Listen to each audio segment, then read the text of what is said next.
Bonjour à toutes et à tous et bienvenue à ce webinaire qui va traiter de la solution Vault Extend qui vous permettra ainsi d'étendre les capacités de votre PDM Autodesk Vault.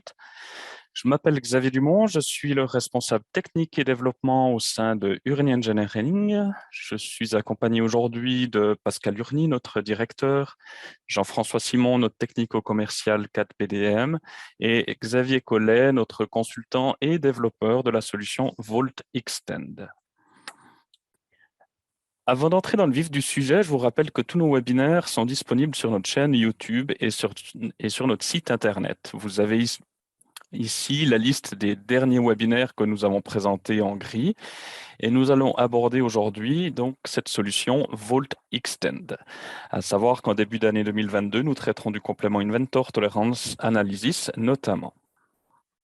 Au sommaire aujourd'hui, une rapide introduction aux solutions PDM et PLM Autodesk, un passage au travers des besoins et des difficultés que nous remontent habituellement nos clients dès qu'on parle d'optimiser leur site. Nous allons parler également du résumé des impacts financiers que ces difficultés qui nous sont remontées provoquent auprès de nos clients. Voir comment on solutionne ces différentes difficultés via la solution que nous avons développée qui s'appelle Vault Extend. Nous allons pouvoir voir ensuite les abonnements au niveau de Vault Extend. Qu'est-ce que nous avons à vous proposer, je dirais, du côté du modèle commercial de ce type de produit.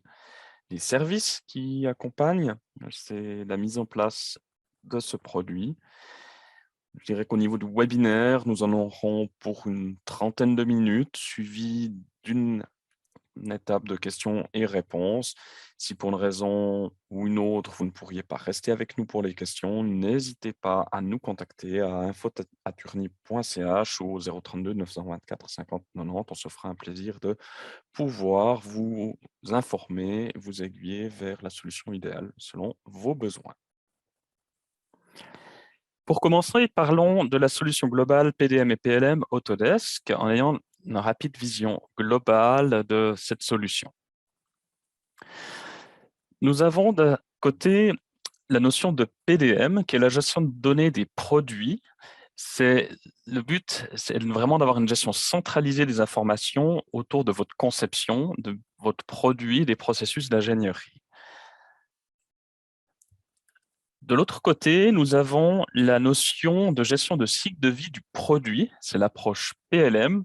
C'est toute la stratégie qui consiste à connecter des équipes, des processus et des données tout au long d'un cycle de vie, cette fois-ci du produit, pas uniquement de la conception que vous avez, et en appuyant tout ceci autour d'une source d'information centralisée. Et ce sont deux, je dirais, disciplines qui se rejoignent l'une avec l'autre pour former une solution globale.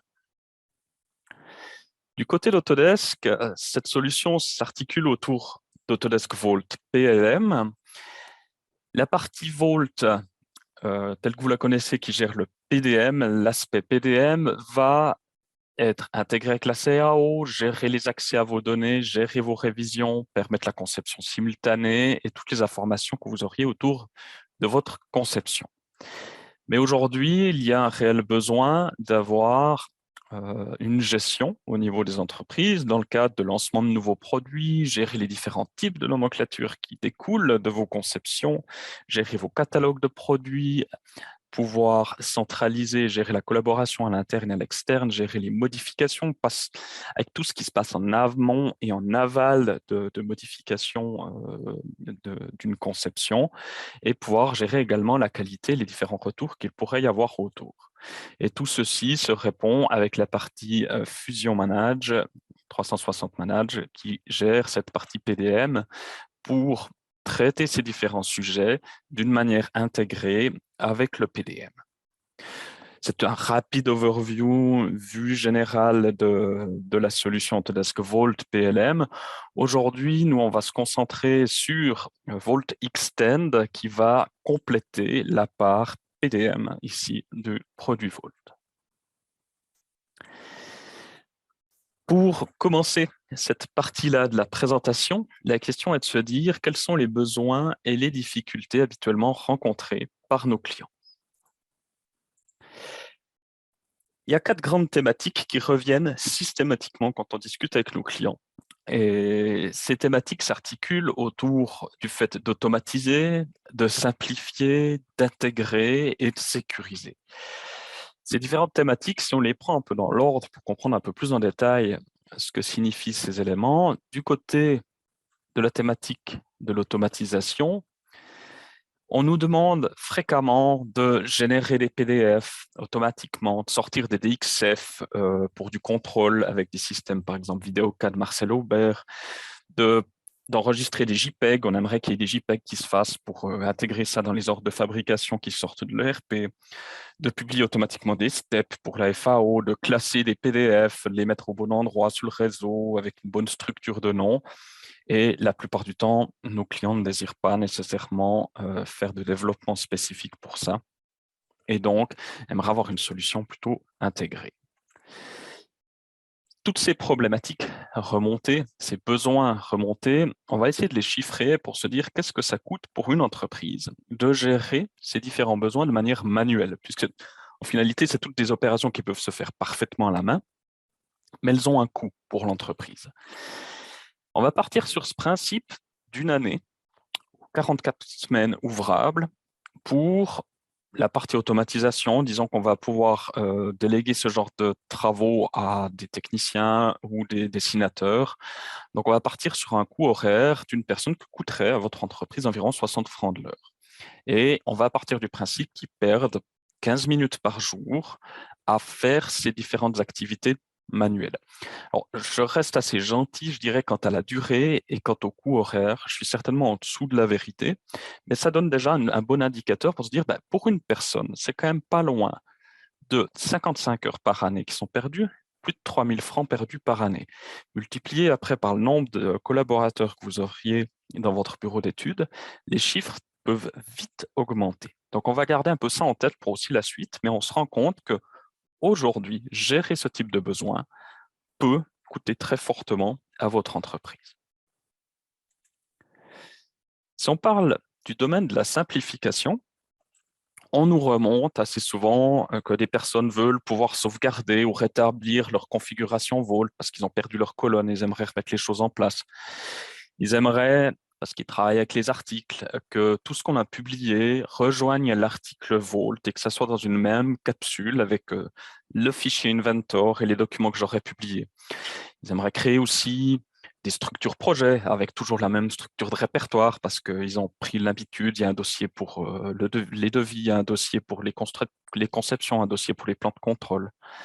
Ils veulent pouvoir lancer une publication d'un step ou d'un autre élément assez facilement depuis Vault ou envoyer, je dirais, un lien vers le client web facilement à un collègue d'une manière ou d'une autre depuis ici. Donc ça, c'est aussi le genre de besoin de petites choses que vous faites tout le temps d'une manière un petit peu détournée dans le système. Et à nouveau, si on pose des chiffres sur ce genre d'activité manuelle, on se rend compte que pour un temps passé d'environ 10 minutes, un tarif horaire un petit peu plus haut, parce que là, on va toucher, je dirais, des ingénieurs constructeurs pour la plupart du temps, on va tomber très vite à nouveau sur beaucoup de temps perdu et donc d'argent perdu au niveau de l'entreprise de vouloir gérer ce genre d'activité manuellement. Si on continue notre parcours et qu'on s'occupe de l'intégration, qu'est-ce qu'on entend par intégrer les données? C'est les clients qui veulent échanger avec l'ERP. Et on reviendra un petit peu, je dirais, dans la suite sur la partie ERP, mais il y a une demande assez fréquente. Les gens veulent un lien assez simplifié avec l'ERP, donc transmettre les articles nomenclature vers l'ERP. Ils veulent pas un système trop lourd, un minimum de développement. Ils veulent juste sortir un fichier d'échange, un fichier XML ou autre en direction de l'ERP, puis que l'ERP y récupère ça. À nouveau, c'est le genre d'opération, si on réfléchit au temps que ça prend, on peut partir du principe que 25 minutes par jour pour alimenter le RP, alors ça sera certainement pas chaque jour que vous allez le faire, mais si vous devez prendre toute une nomenclature d'une tête de montre ou d'une machine et que vous devez l'envoyer dans le RP et s'assurer que tout est bien créé dans le RP, vous risquez probablement par nomenclature, d'y passer au minimum 2 heures de temps. Donc, réparti sur la semaine, je pense que 25 minutes, à nouveau, je suis relativement gentil sur le temps passé, mais on se rend compte à nouveau que les coûts sont énormes en termes de perte de temps à faire ce genre d'activité sans aucune valeur ajoutée. Et un coût qui est difficilement mesurable, mais qui est réel, c'est que s'il y a oubli, s'il y a erreur dans la transition dans le RP, là aussi, je dirais l'impact sera extrêmement lourd en termes financiers pour les risques d'erreur de production que ça pourrait provoquer derrière. Au niveau de la sécurisation, qu'est-ce qu'on entend par là? C'est quelque chose à nouveau qui est fréquent. C'est des clients qui se rendent compte après plusieurs mois, plusieurs semaines, malheureusement, que les sauvegardes ne se font plus. Parce qu'ils recevaient plus d'emails, et puis ils se sont dit, il n'y a pas d'email d'alerte, pas de nouvelles, bonnes nouvelles, alors qu'en fait, c'est vraiment l'inverse de ce point de vue-là. Donc, c'est une problématique. Ils aimeraient pouvoir être informés si ça se passe mal. Ils aimeraient aussi pouvoir vérifier comment évolue le Vault. Dire, bon, ben, aujourd'hui, de plus en plus de sociétés ont des serveurs qui sont hébergés, où ils payent à la place disque utilisée, et ils aimeraient avoir un œil sur est-ce que dans 3 mois, il faudra augmenter l'espace disque. Ils aimeraient aussi pouvoir planifier les maintenances du vol de manière régulière, des purges régulières ou ce genre d'opérations. Et un dernier point qui est aujourd'hui, si vous faites des sauvegardes avec un simple batch ou un script, les mots de passe sont en clair dans ce type de document, donc ils aimeraient pouvoir aussi pouvoir encrypter ces mots de passe et éviter que quelqu'un puisse aller lire ce type de mot de passe rien qu'en éditant un fichier avec un bloc-notes. À nouveau, si on cherche à poser quelques chiffres, ici, c'est relativement compliqué de ramener ça à une perte de temps, mais par contre, il est assez facile de se poser la question, mais qu'est-ce que coûterait de perdre votre Vault si vous avez mal géré vos sauvegardes et que vous n'avez pas été averti à temps et que vous venez à perdre des mois de conception dans votre système. Tout comme si votre Vault venait à se bloquer, je dirais, en cas de manque d'espace disque.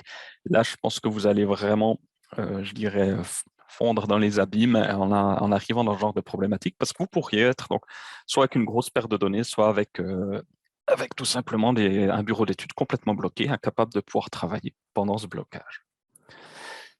Donc, si on résume tout ce qu'on vient de voir en termes d'impact, du côté de l'automatisation, si vous ne faites rien et que vous ne travaillez pas dans l'automatisation de ces différentes actions, partez du principe que vous perdez plus de 3 000 francs par an et par personne qui utilise le Vault. La simplification, un petit peu moins de 3 000 francs.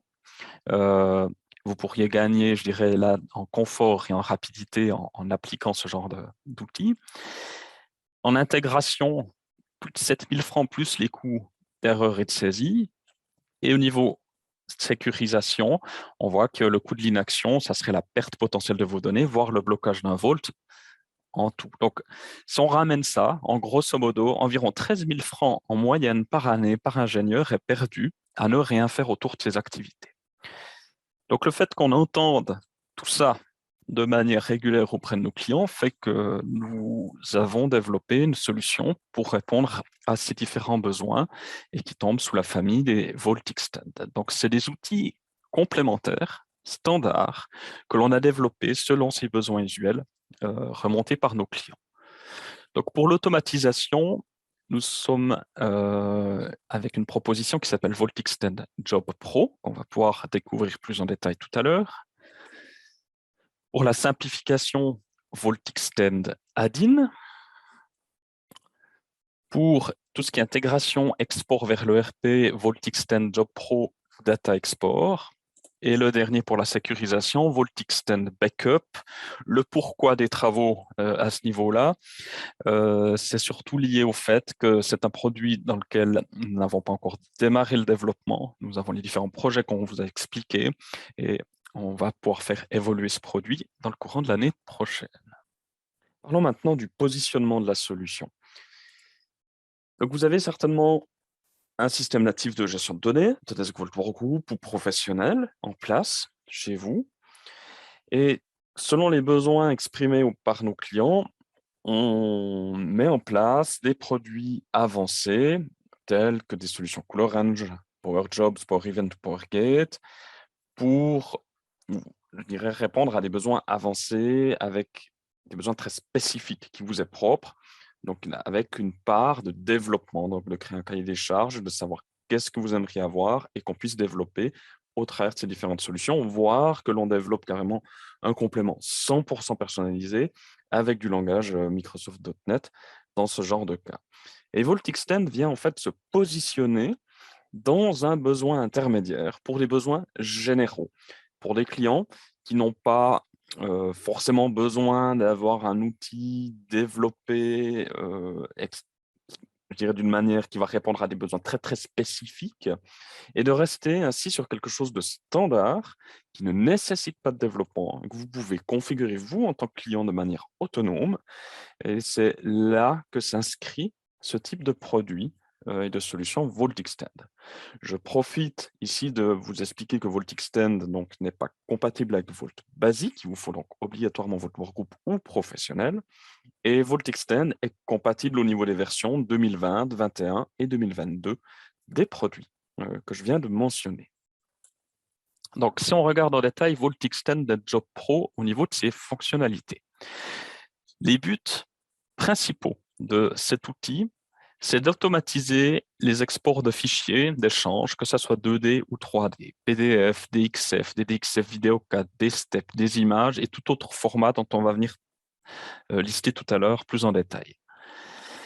Le but est de générer ces différents fichiers, soit sur un changement d'état, ce qui est le plus intéressant parce que ça vous évite l'oubli, et ainsi dès qu'un document est validé, toute la logique va s'appliquer, la génération de ces documents va se faire.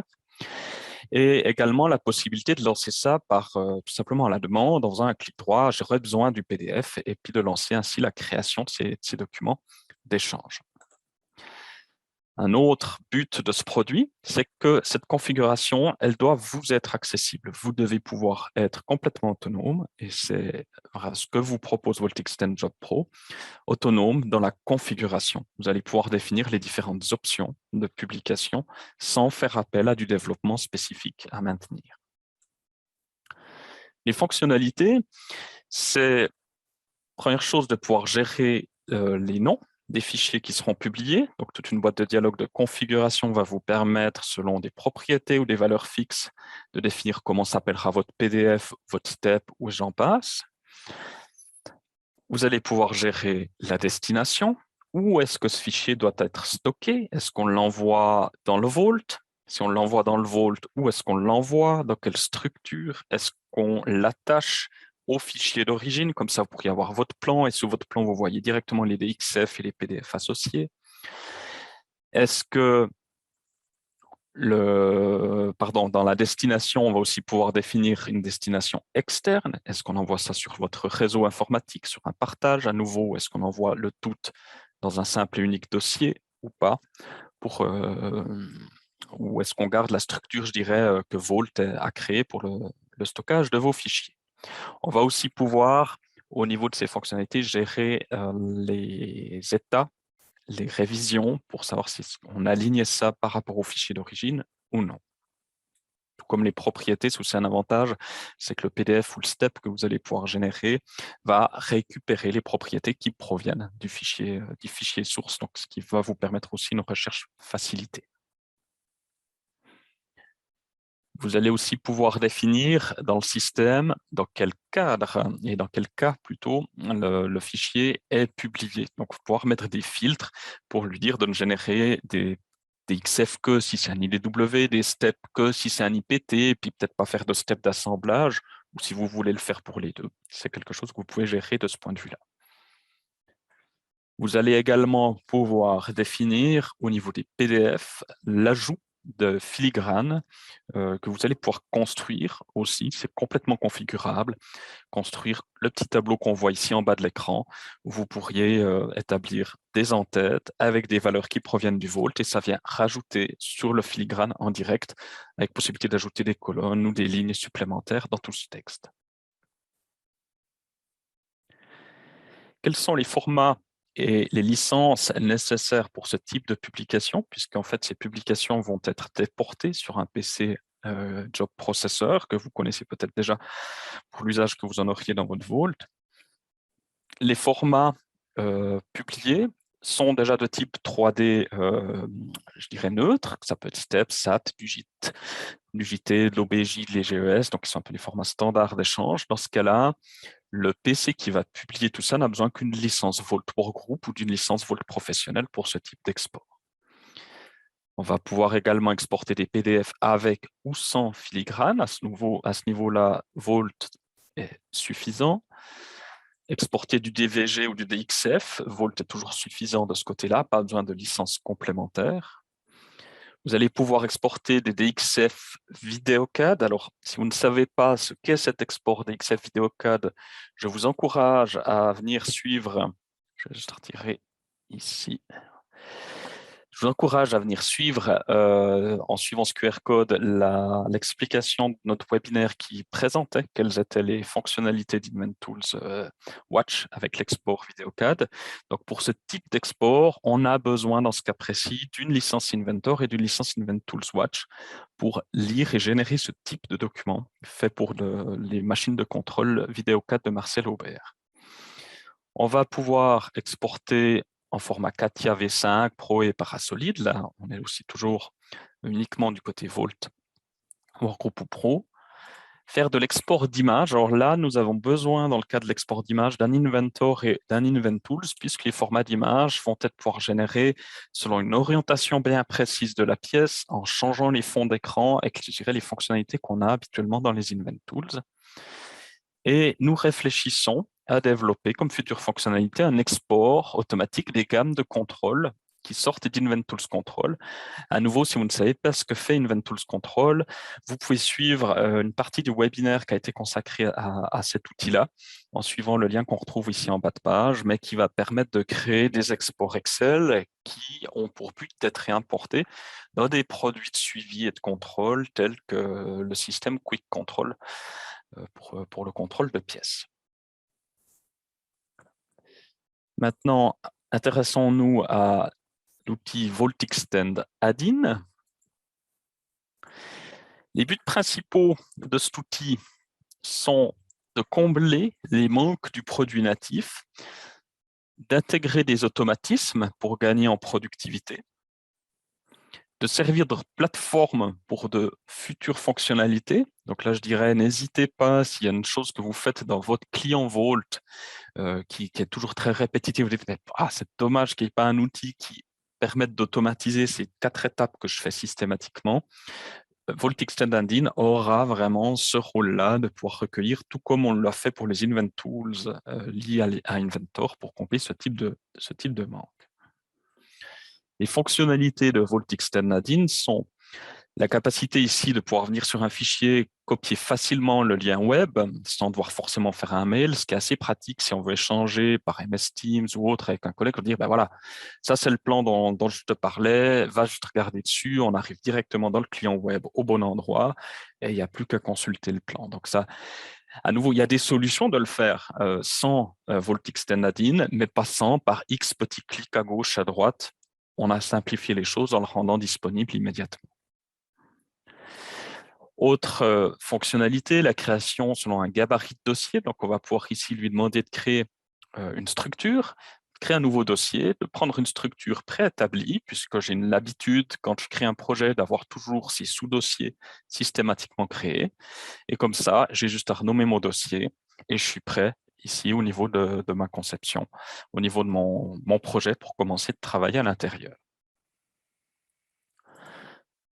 La création de structures de répertoire local, c'est un peu en lien avec le précédent, c'est de dire clic droit, créez-moi la structure locale et le système en fait va créer automatiquement dans votre espace de travail Vault tous les sous-dossiers par rapport à celui que je viens de créer ici.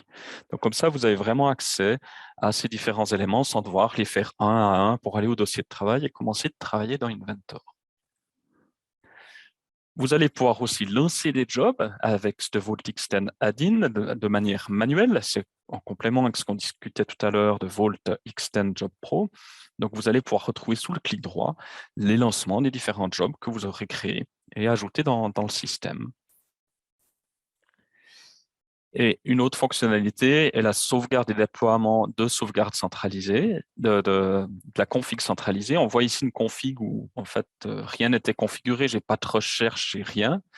Et je peux aller appeler une config globale. Et quand je me reconnecte au système, je retrouve les recherches que mon administrateur avait créées, les raccourcis potentiels que je voudrais avoir et autres. Donc, ça va sauvegarder les grilles, le choix de vos colonnes, les recherches, les raccourcis, les vues. Vous pouvez sauvegarder une configuration globale pour toute l'entreprise. Et vous pouvez aussi configurer et enregistrer une configuration personnelle propre à chaque utilisateur qui sont ainsi que vous allez pouvoir déployer après auprès de chaque utilisateur.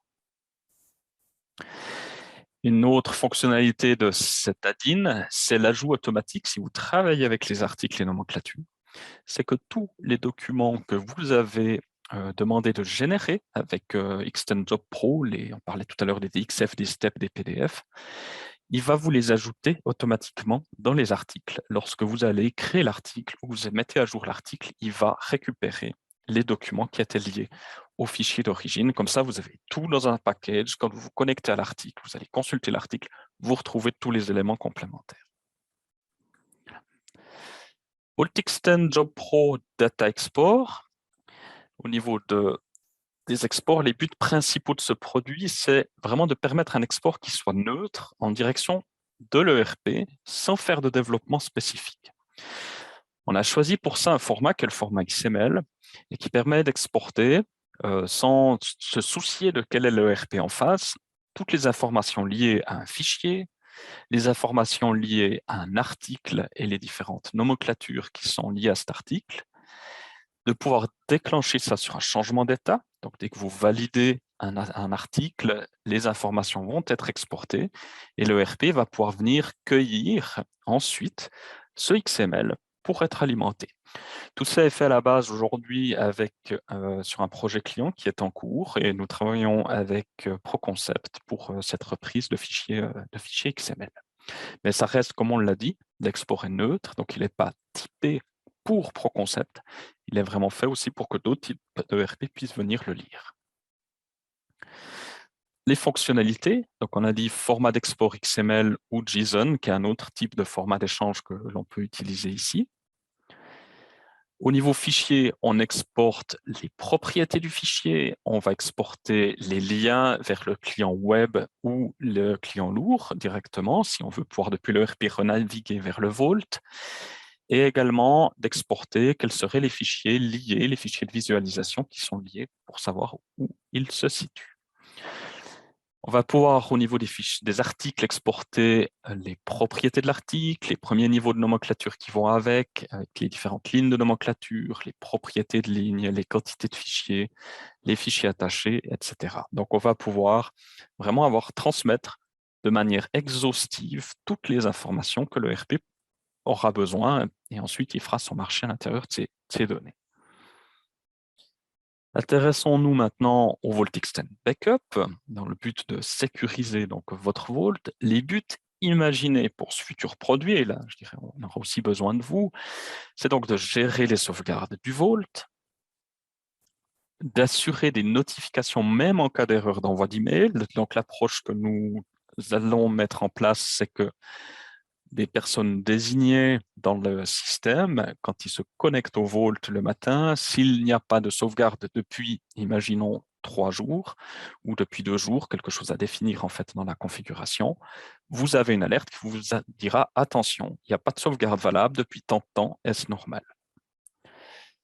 Le but sera aussi, au travers de cet outil, de gérer des statistiques d'évolution de la taille du système, pour vous alerter en cas d'approche des limites, je dirais informatiques, qu'on aurait du côté de votre serveur Vault, et également de tirer une certaine statistique, une certaine projection sur l'avenir, en disant, bon, s'il y a une évolution d'une année de 10 gigas, il vous en reste 30, mais on sait que dans 3 ans, attention, on risque de bloquer à ce sujet-là. Et également, on l'a dit tout à l'heure, mais d'assurer les tâches de maintenance. Il y a plusieurs éléments de maintenance qui doivent être exécutés du côté serveur. C'est de pouvoir plus simplement les définir sans devoir créer des patchs, des scripts qui tournent, des tâches planifiées dans tous les sens. Donc vraiment de simplifier toute cette approche-là.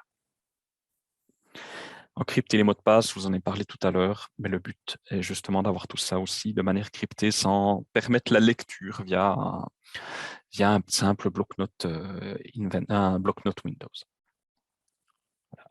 Je dirais, vos idées aussi sont les bienvenues. Si vous avez des éléments au niveau de ces sauvegardes, je dirais, n'hésitez pas à prendre contact avec nous pour nous dire, du côté des sauvegardes Vault, il y a toujours ça qui m'embête. Donc nous, on sera là aussi pour vous écouter et intégrer ce type de demande dans cet outil. Encore un petit partage quant à de futures améliorations. Aujourd'hui, du côté de ces produits Vault Extend, un élément sur lequel nous sommes en train de travailler, c'est le rapport sur des données. En fait, le but est d'avoir un outil d'extraction d'informations du Vault qui soit planifié. Donc, c'est quelque chose qui tournerait, par exemple, toutes les nuits et qui sort toutes les informations du Vault. Alors, on ne parle pas là d'un lien vers le RP, mais vraiment de juste sortir des informations du Vault au niveau des fichiers, des propriétés de leurs liens, des articles, les propriétés qu'on pourrait avoir derrière, d'exporter les répertoires et leurs propriétés associées. Avec quel objectif? L'objectif est d'avoir une base de données qui soit externe au Vault et donc consultable par des outils tels que des rapports Power BI, Microsoft Excel ou d'autres outils qu'on pourrait utiliser pour faire des rapports de tendance. C'est quelque chose aujourd'hui, au niveau des entreprises, ça se fait de plus en plus d'avoir des rapports qui va aller pêcher des informations dans les différents systèmes pour savoir quelle serait la tendance au niveau des informations dans les différents systèmes ERP, PDM, etc. En sachant qu'Autodesk n'autorise pas à aller accéder directement à la base de données SQL qui gère toutes les données du Vault. C'est pour ça qu'on travaillera là sur une base de données séparée qu'on alimente avec cet outil. Ça va permettre des rapports comme voilà, les fichiers qui n'auraient pas été mis à jour avec les dernières révisions des enfants. Avoir un listing, attention, voilà, ces assemblages ne consomment pas les dernières révisions. Le constructeur a oublié d'aller les mettre à jour. On pourrait sortir des pourcentages de documents par état, par catégorie en fonction de certains projets, de savoir à quoi on serait un projet au niveau des constructions. On peut imaginer des outils de comparaison par rapport avec le RP, des outils d'intégrité, se dire, OK, Vault me dit ça, le RP me dit ça, attention, là, il y a des choses qui ont différé, il y a eu des changements du côté de l'ERP qui n'ont pas été forcément répercutés ou désirés, etc. Donc, ça laisse la porte ouverte à beaucoup d'analyses possibles derrière ce type d'outils pour en faire des rapports ici, des rapports Power BI, fait très rapidement ici, mais ça a tout l'avantage après de pouvoir utiliser des produits tiers de reporting pour, je dirais, les différentes entreprises, au niveau différents besoins. Au niveau des abonnements, pour ces produits Vault Extend, vous avez, en fait, au niveau de la structure, besoin de PC Job Processor, donc qui vont s'occuper de faire toute la publication des différents fichiers et éléments dont on a vu tout à l'heure de ce côté-là. Et là, on va donc travailler avec ce produit Vault Extend Job Pro qui inclut Vault Extend Add-in pour le PC de publication, ce PC Job Processor. Et on retrouve cet outil sous la forme d'un abonnement annuel. Vous pouvez ajouter à cela un produit Vault Extend Job Pro Data Export, également sous la forme d'un abonnement annuel qui sera donc là, pour rappel, pour les exports en direction d'un ERP. Si vous avez besoin de PC Job Processor supplémentaires, surtout dans le cadre où vous générez des fichiers tiers, publiez des fichiers tiers de différents types, des STEP, des DXF, des DXF VideoCAD, etc. Si vous désirez répartir cette charge sur différents PC Job Processor, vous avez là la possibilité d'obtenir un abonnement à 50% pour ces PC Job Processor supplémentaires. Du côté des postes clients, vous allez donc retrouver le Vault Extend Add-in qui se présente sous la forme également d'un abonnement annuel. Du côté du serveur Vault, vous retrouverez un Vault Extend Backup. Le modèle de vente quant à cet outil reste encore à définir puisqu'il faut qu'on débute encore le développement sur ce dernier outil. Si on met en perspective tout ceci avec ce qu'on discutait tout à l'heure, les gains de temps et de rigueur pour l'automatisation, on disait environ plus de 3 000 francs par an par personne. Tout ce qui est gain de confort et de rapidité, si vous ne faites rien, ça vous coûte pas loin de 3 000 francs par an également par constructeur. Les gains d'automatisation en direction de l'ERP, plus de 7 000 francs par an et par personne à ce niveau-là, plus des risques de coûts de saisie et les gains de sécurité avec les pertes de données et le coût du blocage du Vault. Donc, si on regarde en fait le temps perdu consacré, je dirais, à toutes ces tâches qui n'ont aucune valeur ajoutée, ça représente quand même pas loin de 13 à 14 000 francs par année et par personne qui sont perdus de ce point de vue-là. Ça représente quand même un mois de travail qui pourrait être consacré plutôt à la conception et l'innovation au niveau de vos bureaux d'études, et donc un mois de travail par personne. Donc, si on regarde, je dirais, au niveau des coûts de ces différents outils VaultXtend, dont les prix sont sur demande auprès d'info@urni.ch, on considère de notre côté que le retour sur investissement, avec la mise en place de différents outils, est de l'ordre de 1 à 2 mois. Donc, c'est extrêmement intéressant d'aller de l'avant avec ces outils, d'automatiser ce type de tâches et aussi de préciser que, bien entendu, plus vous avez aussi de personnes dans vos bureaux d'études, plus votre retour sur investissement sera encore euh, augmenté de ce point de vue-là. Donc, n'hésitez pas à nous contacter, qu'on puisse faire une analyse par rapport à votre situation et ainsi de pouvoir établir quelle serait la meilleure approche pour vous. Qu'est-ce qu'on peut vous apporter au niveau de ces outils? Je dirais en lien avec cette présentation au niveau des services, c'est d'avoir une formation sur la configuration de VaultXtend Job Pro. On considère qu'il y en a besoin pour 2 à 3 heures de vous expliquer un peu la logique, comment configurer les choses. Et après, vu que c'est vraiment à votre portée de pouvoir configurer les éléments, après, c'est à vous de pouvoir configurer l'entier du système. Et si on parle de VaultXtend Job Pro Data Export, donc cet export vers l'ERP, là, on pense 1 à 2 heures pour vous expliquer ce qu'il y a, comment on configure cette partie d'export. Ce qu'il ne faut pas négliger, et c'est quand même important de le penser, c'est que nous, on exporte un fichier XML que le ERP va récupérer. Donc, il faut aussi que votre prestataire ERP travaille sur la reprise de ce fichier. Donc, c'est aussi important de vous approcher de votre prestataire ERP si vous désirez aller de l'avant avec ce type d'outil. D'autres services que nous avons à vous proposer, bien sûr tout ce qui est consulting, que ce soit CAD, PDM ou différents autres domaines qui concernent en fait, ces domaines de conception.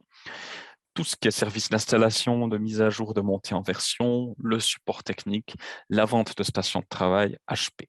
Je dirais, n'hésitez pas à nous contacter pour ces différents besoins. Voilà, nous sommes arrivés au terme de ce webinaire. Étant arrivé au bout du temps, je vous propose de traiter les différentes questions et réponses avec les personnes concernées. Nous vous recontacterons à ce niveau-là. N'hésitez pas à nous contacter si et nous rappelons également que les prochains webinaires seront annoncés via notre Urni News et notre site internet. Vous retrouverez l'entier de nos présentations sur notre chaîne YouTube et vous retrouvez ici nos informations quant à la manière de nous contacter si vous avez besoin et désirez en savoir plus sur ce que je viens de vous présenter. Nous vous remercions d'avoir participé à ce webinaire. N'hésitez pas à nous contacter. À bientôt et passez une belle fin d'année.